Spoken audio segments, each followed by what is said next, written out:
Assalamualaikum, bersama saya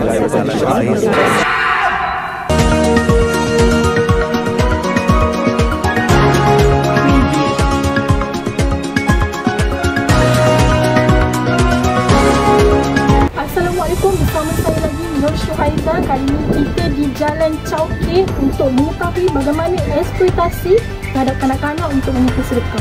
Jadi, jom ikut saya. Tak ada macam tu, jomlah balik. Dah kain tepuk kan? Ambil tak payahlah. Kenapa? Kenapa nak kena bagi dekat orang? Ya je lah. Dia nak bagi sedekah je. Yelah, tapi tak tahu dia sindiket mana apa semua. Apa dia? RM10 je. Lalu lah. Aku nak check dulu lah. Aku rasa boleh buat report ni. Ayah Tika. Taklah. Dah lari dah buka tekan, aku dah cakap. Mesti tak kita boleh tak tengok. Kenapa Dip? Kenapa? Dip, berapa banyak kali dah ada tengok benda ni berlaku dekat Jalan Chowkay ni? Sepanjang saya datang ke pasar ni kan, banyak kali dah saya nampak budak-budak ni. Bukannya seorang dua tau, ramai sangat.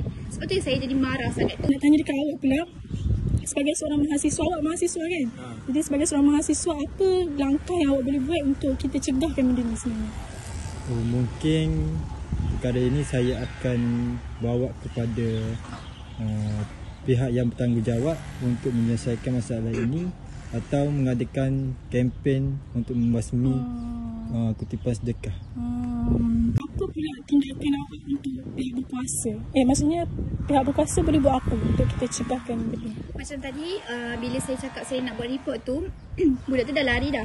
So, sebenarnya dia punya kerja peminta sedekah tu macam maksudnya tak sah pun.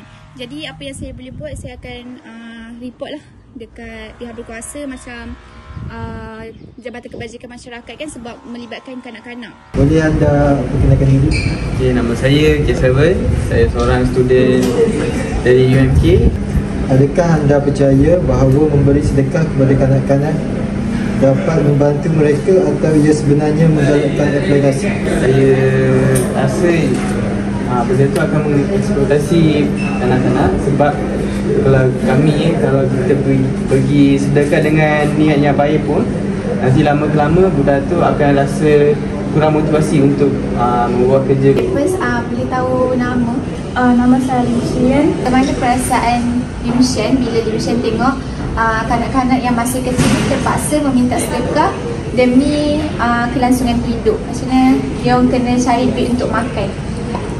Saya rasa sedih dengan risau lah. Sebab mereka masih kecil dan sepatutnya dijaga, bukan dibiarkan hidup susah.